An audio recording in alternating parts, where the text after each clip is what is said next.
Hi everybody. So this is the Friday, actually I want to drink my tea.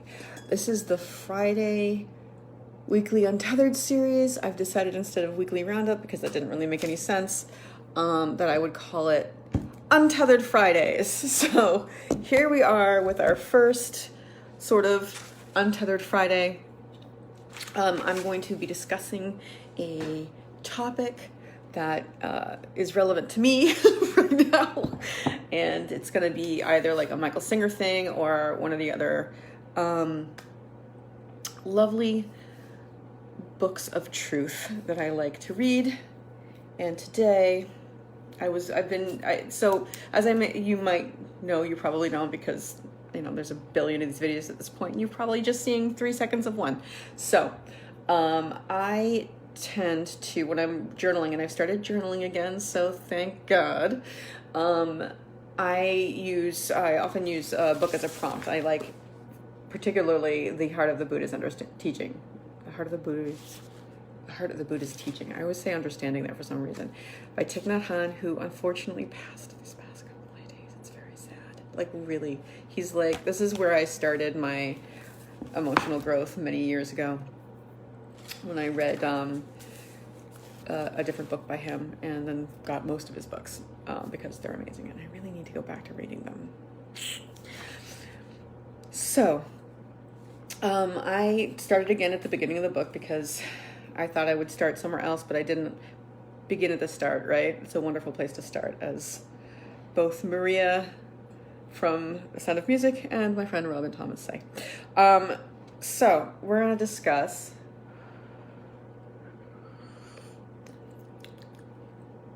the concept of,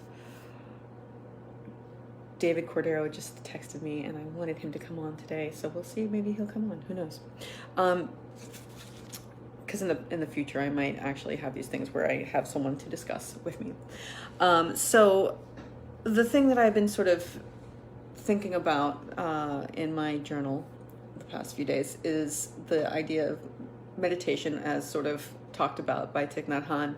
And there are two aspects, but like four something or others, I don't know what to call them, of meditation, which are stopping, calming, resting, healing. And the first one, stopping, right? It has a lot to do with everything that I'm trying to do for myself right now, and I think it's a very important core key piece of becoming aware of yourself, of your emotions, and learning to handle your life, to actually live consciously in your life and actually take control of your life back, right? Because as Michael Singer says, when we lose ourselves in our thought, in our emotion, we lose our power. We're giving up our life to that. We're saying, okay, we don't want to be in control of our lives. We'll let this be in control. And then we lose the moment, which is where life is happening, right? And I don't know about you guys, but I'm very rarely in the moment. So it's important to start to cultivate this, right? So let's see about how we can go about being in the moment, which is a scary thing for me. I don't know if you guys feel the same way. I feel like, well, this moment's not as good as what's going on in my head. So I want to be in my head and not in this moment. But that's not really the point, right? The point is to realize that the moment before you is the most wonderful moment there is, because it's the moment that's actually there. So anyway, the idea of this first is stopping, right? And by stopping, we're talking about stopping our thinking. We're talking about stopping our habit energies and our forgetfulness, and the strong emotions that kind of rule us a lot of the time. I don't know about you guys, but my strong emotions are like, woohoo, we're in charge a lot of the time, and that's not good. So one of the things that I find really interesting that Thich Nhat Hanh actually talks about is there's a story in more Zen circles where there's this guy on the road, and out of nowhere, maybe not out of nowhere, but this horse starts, like, he sees this horse in the distance, and it's just galloping really fast. It's going, and it passes in front of him. And the rider on the horse, the guy shouts out to the rider on the horse, and he's like, "Hey, where are you going?" And the guy on the horse goes, "I don't know, ask the horse." And that's interesting. To me, that resonates, because it's like, yeah, that's what my habit energies do. My habit energies are definitely that horse, and I am just the rider on, and the horse is deciding where to go, and it's going fast, and there's not much I can do about it, but there is. But that's what you kind of think when you're on the back of the horse, right? So we want to achieve a state of peace and mindfulness. So if we're going for mindfulness here, we need to stop. As I was saying, we need to stop in the midst of our forgetfulness and in the midst of our emotions and our habit energies, and bring it. So the first thing is being aware of when you're in those moments where you're being taken away, right? And that can be hard. That can be hard to do. But you will always, at some point, notice it. You notice that you're upset. You notice that your body's tensing. I don't know, maybe you don't, but I do. But you'll notice that you're upset. At some point, you'll realize, oh, I'm upset, and I don't know how I got from here to there, or I do know how, but I don't remember, really. It's like it was kind of unconscious, and it kind of just went before I even had a chance to stop it. And when you realize that, that's when you stop. And you come back to yourself, and you breathe deeply, or this is what I do. This is my suggestion. I breathe deeply. And I relax the tension in my body, right? And the more you do this, the quicker you're going to recognize when you've kind of gone off topic, when you've been taken away by your habit energies and your emotions. And I'm gonna yawn now. Right? I wish David would come on here. I wonder. No, I can't. But because he would be very interesting to talk to about this. But maybe he'll come on next week. Who knows? So when we feel ourselves being taken away by this, and we come back and we realize we want to breathe deeply, we want to relax our bodies, and we can practice mindful breathing and mindful walking and mindful smiling and deep looking, right? In order to understand, but we can get into deep looking later. So you want to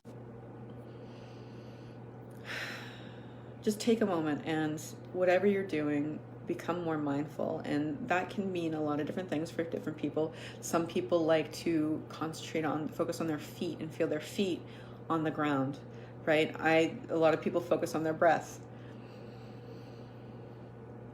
And then, like I said, I focus on my body and relaxing it. But what I'm also going to be working on is noticing what's going on around me, because it's not just me, right? I'm not just the only thing here, and noticing, and in this moment, here's a table, here's a chair. My hands are dry because it's winter. But I'm not going to judge it, just saying they're dry. I have some hot tea in front of me, and the tea, this is one of my favorite things to do.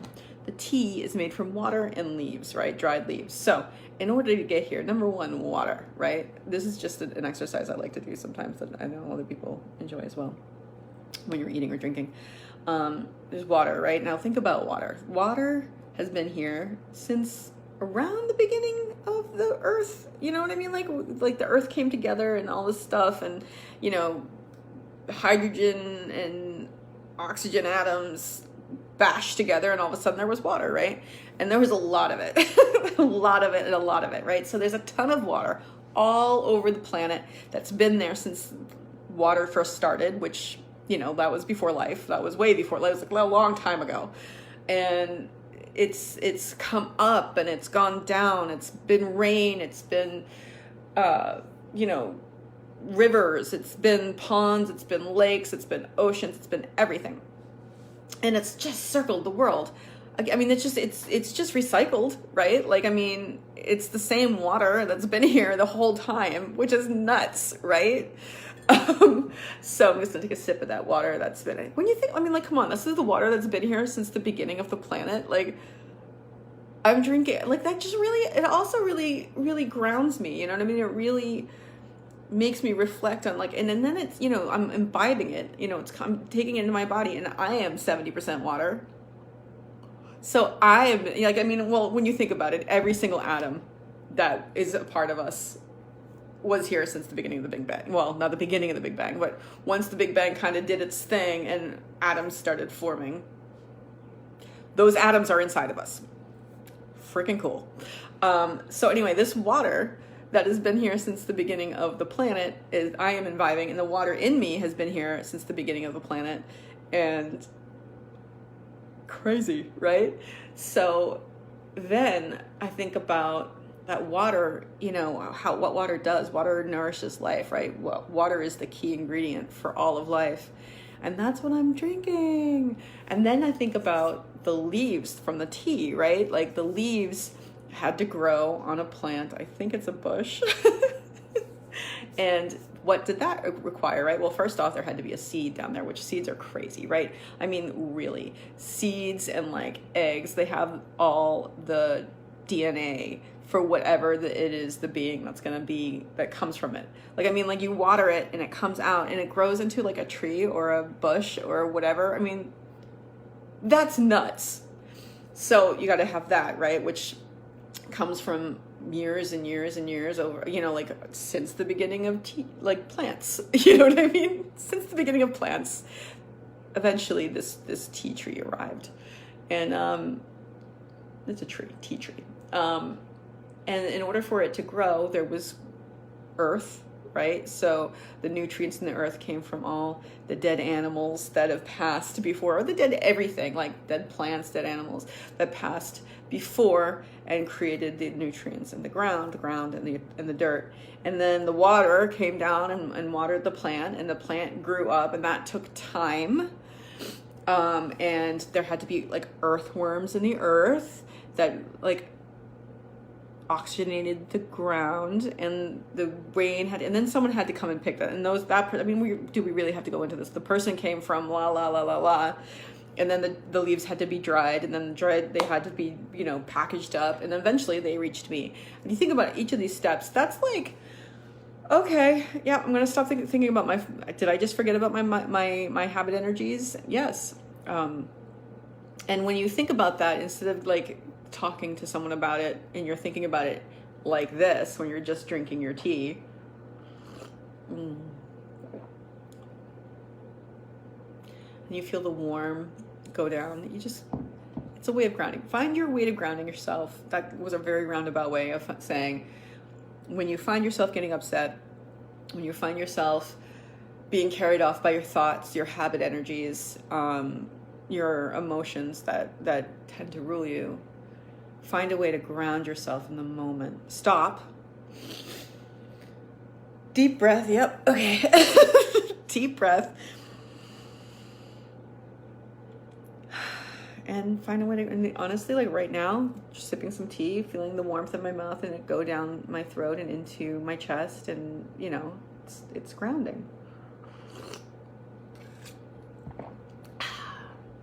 So that's stopping. Calming, right? We need to calm.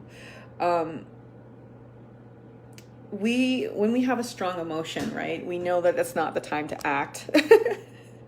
Don't do anything. I mean, I used to be really good at that, like, okay, calm, like not calm, but necessarily like, I'm not going to do anything right now because I'm upset, and that will only result in badness. Somewhere along the way, I lost that. There's a lot of stuff I lost along the way. That I'm not that happy about losing, but hey, let's get it back, right? Anyway, it does upset me. And that gives me, that I beat myself up about it. But you know what? I've just tensed up. I'm gonna relax and release, take a deep breath, relax, release the tension in my body, and realize like there's nothing I can do about it. It happened. And the only thing that I can do from now on is to make my life better and to get those things back that I lost, that I loved, and made my life better. So when we are emotional, it's difficult sometimes not to act from that emotion. I mean, trust me, that is something that I am very familiar with. That's caused a lot of problems in my life. I don't know about you guys, but acting from a place of strong emotion, generally not the best idea. Depending, I mean, you know, it depends. I'm not gonna judge. Like, let's not judge. But I'm gonna say that for me, like, when it's like a scary or anger or any of those emotions, generally not the time to act. We don't want to be, we don't have strength. We don't have, well, maybe strength, but we don't have clarity in those moments, right? And it's not that you have to calm down and, I mean, this is saying calming, right? But for me, and listening to Michael Singer and stuff like that, what that is about is high emotion. I see you're there. High habit energy. I see that you're there. You can do your thing. I'm going to go over here and focus on something else. That to me is calming yourself, where you can pull yourself away or out of those energies and watch them.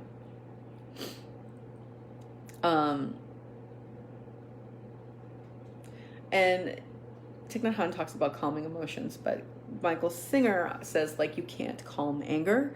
Like, anger's nature is to be angry. So you just let anger be its thing, and it'll hang out, and then it'll go away when it goes away. And I mean, that's a lot of what Thich Nhat Hanh says too. But I mean, at some point it's semantical, right? But I for me, the idea of calming my anger is fruitless, because anger just won't be calmed, right? I can't calm my anger because it's anger, and its nature is to be anger, not to be calm. So what I can do is recognize that anger is there, recognize it, see it, give it space, meaning relax and release, and I focus on my heart, right? Like, because this is where we feel a lot of our emotions. I mean, I feel them in my stomach as well. We all do. But I mean, like, the energy is here, and if you focus on it, you realize that you can actually relax it, and you might not even think of it as being tense, but when you breathe in, you can, I mean, I imagine, I put myself, I feel the feeling that's here, and then I imagine what it would feel like for it to relax, and it relaxes, which is nuts, but it's what happens. So I give it room. I see its anger, and I give it room to be what it is, and then I focus on something else. I'm going to just turn the page so I remember what I'm talking about. And one of the things that Thich Nhat Hanh says about calming our body and mind, which is we can calm, right? I mean, because it's not anger, it's our body and our mind. But I mean, like, I just kind of talked about it a little bit, like, recognition, right? Like, okay, there's anger, I've got anger, and then accepting the anger, right? So a lot of times I find that I don't like to accept the emotion that I'm feeling. I'm not happy that I'm feeling it. I don't want to be feeling it, and I want it to go away, right? And this is a lot about what Michael Singer talks about as far as wanting the outside to match the inside. Like, what is going on is not making me happy. It is not what I want to be happening right now, and that's a preference, right? So instead of accepting that I am feeling the way that I'm feeling, that I'm angry, that I'm scared, that I'm frustrated, that I'm annoyed, that I'm feeling whatever it is that I'm feeling,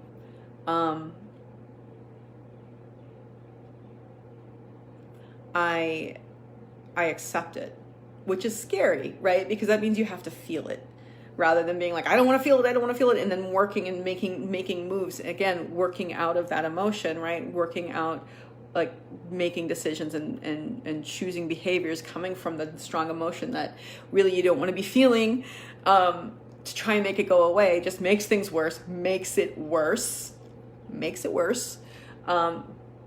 But for some reason in that moment when we're in that space, we think that that's preferable to feeling the emotion, which honestly it's not, because again, I'll say this again and again, doing that, trying to get rid of the emotion is so stressful.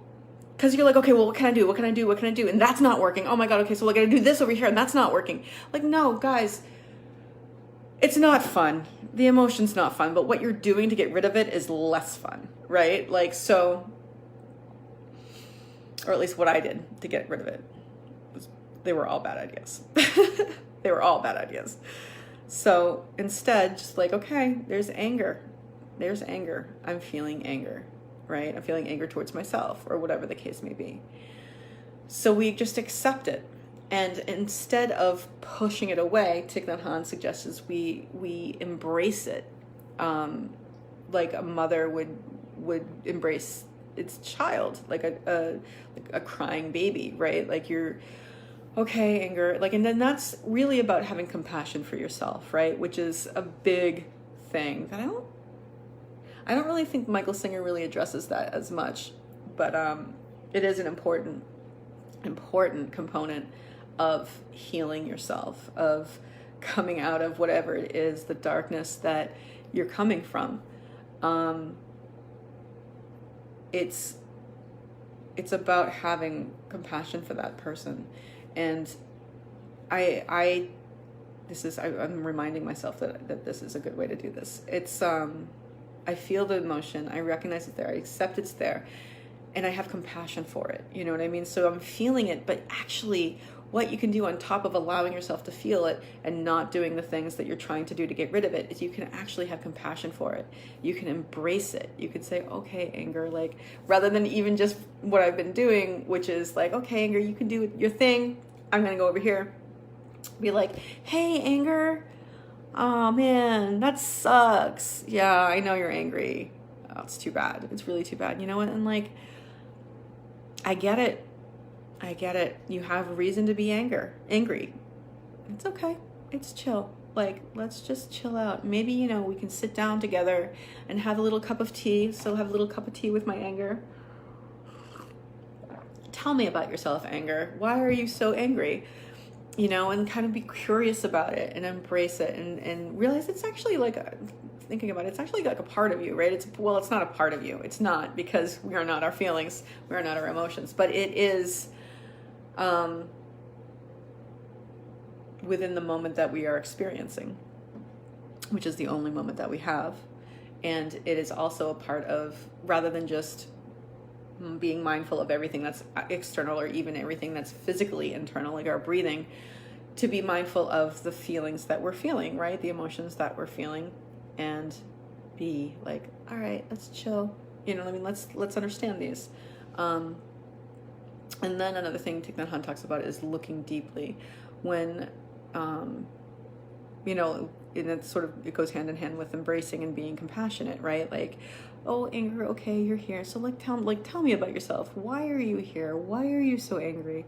What's causing, like, if you're talking about it like a mom and a baby, like, why is the baby crying? Is it because its diaper is all messed up, or what's going on?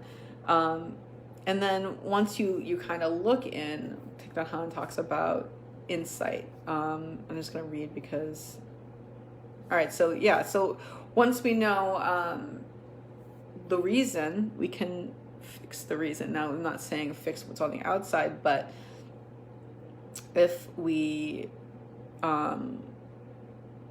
he uses an example here, like if we're upset by somebody does something that upset us, remember, well, hey, maybe something's going on with them, rather than just being like, my anger. You know what I mean? Like, so that could be the, whatever it is that is the causing the anger to be there. Think about it. Like, is it really what you think it is? That's something we'll get into in a different time. So after we've calmed, we rest. And this is something I really I really love actually a metaphor that Thich Nhat Hanh uses in here is calming is, you have to calm yourself before you can heal, right? Because you have to be able to rest.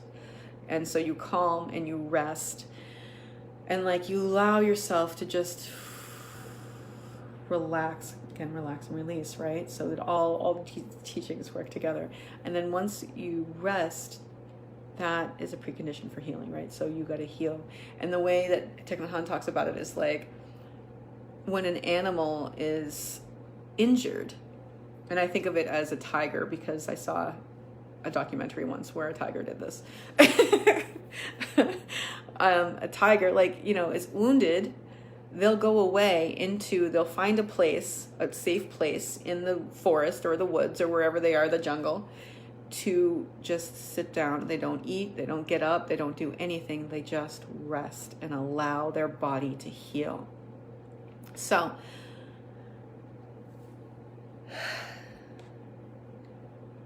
there we've sort of covered sort of the idea of meditation, right? In the way that Thich Nhat Hanh describes it. We stop, we recognize that we're going, like our habit energy, our emotion, our forgetfulness, we don't even realize where we are. All of a sudden we wake up and we're like, how did we even get here? Right? Like I just walked into the kitchen. I didn't even remember that I walked out of the living room. So we realize we're either being taken by our emotions, our habits are carrying us away, or our forgetfulness is there. We're not there in the moment, so we forget. And then so we stop. When we realize that, we stop.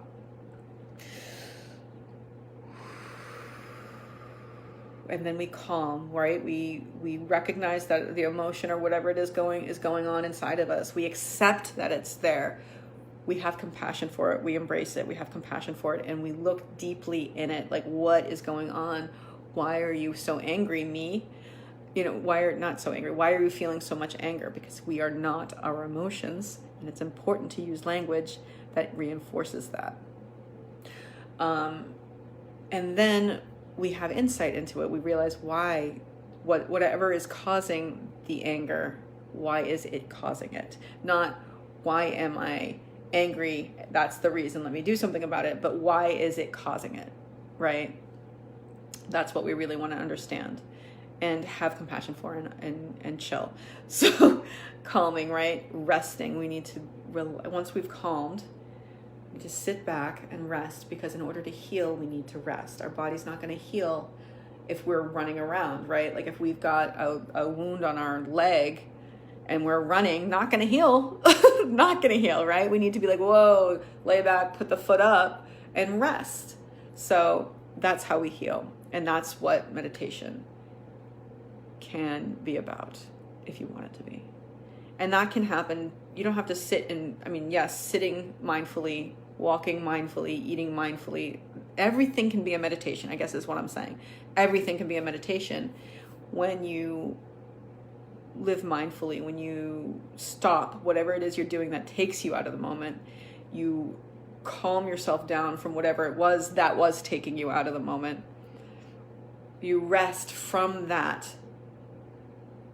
thing that was taking you out of the moment, and you heal from it, right? And that will bring you back to yourself, or that brings me back to myself. It gives me an extra tool to work with today that I just reminded myself about, which was compassion. And that is a very important thing to have. That's something that has been coming up a lot lately in conversations, so it's something I should probably pay attention to. Anyway, that is our weekly Friday Becoming Untethered moment. Talking about being mindful, talking about being in the moment, talking about resting, stopping, calming, resting, healing. And I hope that you have found that useful. I am going to, this segment that I do on Fridays is going to evolve as we go along. I am hoping to have a friend on to talk about these things rather than just kind of outline the concept for you. So we can have like a discussion and kind of get involved, and maybe you guys can ask questions when this gets to be bigger than it was. Anyway, that is it. I want to say thank you to all of you out there who aren't watching. I hope that this has been useful. This is something that when I was in my deepest, darkest depression, this is the stuff that got me out of it. So I highly recommend this book. I highly recommend journaling. And I am grateful for this book. I'm grateful for Thich Nhat Hanh, who I saw speak in Florence. It was awesome. Although I didn't get him to sign my book, which I really wish I had. That would have been freaking cool. But you know what? That's the past. It's not coming back. Done. Yeah, wish I'd done that. Anyway, stopping, calming, resting, healing. So I'm grateful for that. I'm grateful for you. I'm grateful for journaling. I'm grateful for pens and paper and books and thoughts and ideas. So I'm going to remind you guys, when you're feeling it, when it's coming on and coming, stop. Calm, rest, heal, and be grateful, because you can always choose to have a grateful day.